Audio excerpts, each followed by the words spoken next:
दोस्तों, ऐसा क्या हुआ श्री कृष्ण जी की बसाई द्वारका नगरी पानी में समा गई? आखिर क्यों छोड़ दी थी श्री कृष्ण जी ने द्वारका नगरी? क्या द्वारका नगरी आज भी समुद्र में दिखाई देती है? भगवान श्री कृष्ण जी की मथुरा छोड़कर जाने की क्या वजह थी? आखिर कब और कैसे बना द्वारका? पूरे जाने के वीडियो में। नमस्कार दोस्तों, मैं आपका दोस्त मिस्टर विनू। चलो वीडियो शुरू करते हैं। हमारे भारत के तीर्थ स्थलों में से एक द्वारका, जो हमारे हिंदू धर्म में एक मंदिर ही नहीं बल्कि एक आस्था का भी प्रतीक है। 7 तीर्थ स्थलों में से एक माना जाता है द्वारका धाम को। हमारे भारत के गुजरात में द्वारका धाम अपने आप में कई रहस्य छुपाए हुए हैं। द्वारकाधीश भगवान श्री कृष्ण जी को समर्पित है। द्वारकाधीश मंदिर को भगवान विष्णु जी के 8वें अवतार श्री कृष्ण जी के रूप से जाना जाता है। द्वारका गोमती नदी और अरब सागर के किनारे ओखमंडल प्रायद्वीप सौराष्ट्र में पश्चिम तट पर बसा हुआ है। क्यों डूबी थी द्वारका नगरी? मान्यता है कि जब महाभारत के युद्ध में पांडवों की जीत हुई और कौरव खत्म हो गए थे, तब गांधारी ने श्री कृष्ण जी को महाभारत का दोषी ठहराया था। तब गांधारी ने श्राप दिया कि द्वारिका कुल का नाश हो जाए। यही श्राप द्वारिका डूबने की वजह बनी।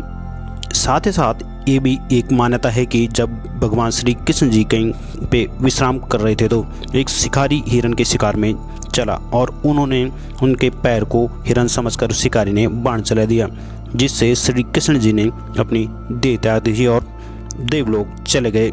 जब ये बात वहां पांडवों को पता चली, तो अर्जुन तुरंत द्वारका गए और श्री कृष्ण जी के बचे हुए परिजनों को अपने साथ इंद्रप्रस्थ ले गए।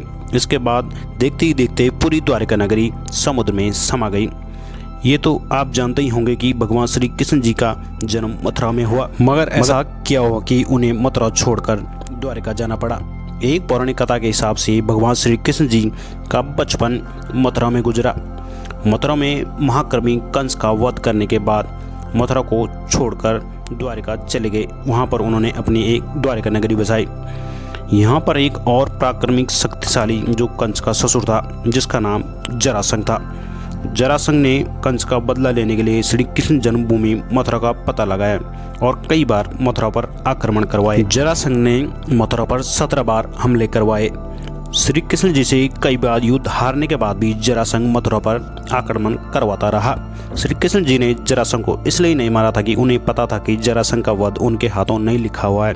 इसकी वजह से उन्होंने यहाँ सब छोड़कर, मथुरा को छोड़कर द्वारका जाने का निर्णय लिया और द्वारका चले गए। श्री कृष्ण जी की बसाई द्वारका नगरी महाभारत के खत्म होने के 36 साल बाद ही समुद्र में समा गई थी। कई बार वैज्ञानिकों में समुद्र में जाकर गोताखोरों ने मंदिर के अवशेष को निकाला और उनकी पहचान करवाई। पता चलता है कि वो मंदिर के अवशेष 9500 साल से भी ज़्यादा पुराने थे, जिनमें उन्हें श्री कृष्ण जी की काल्पनिक कही जाने वाली द्वारका नगरी, जिसके उनमें सबूत भी मिले कि हाँ, सच में किसी ज़माने में द्वारका नगरी हुआ करती थी। एक पौराणिक कथा के माने तो भगवान श्री कृष्ण जी ने समुद्र के देवता से द्वारका नगरी बसाने के लिए जगह मांगी थी, जो कि उन्होंने रातों रात श्री विश्वकर्मा जी से द्वारिका का निर्माण करवाया। द्वारिका के दरवाजे सोने से बनाए गए थे। कृष्ण जी ने द्वारिका को कुछ जगह के पास बनवाया था, जो कि समुद्र में एक द्वीप के समान था, जो कि समुद्र देवता ने महाभारत समाप्त होने के बाद वह जगह अपने आप में दोबारा से पानी में ले ली थी। दोस्तों, वर्तमान में द्वारिका एक द्वीप पर बसा है और वो गोमती नदी के किनारे ओखमंडल प्रायद्वीप पर पश्चिमी तट पर है। द्वारिका को सतपुरी के नाम से भी जाना जाता है। दोस्तों, वीडियो अच्छी लगे तो एक लाइक जरूर करें और इसी तरह से और वीडियो देखने के चैनल को सब्सक्राइब जरूर करें। कमेंट में जय द्वारकाधीश जरूर लिखें। जय द्वारकाधीश।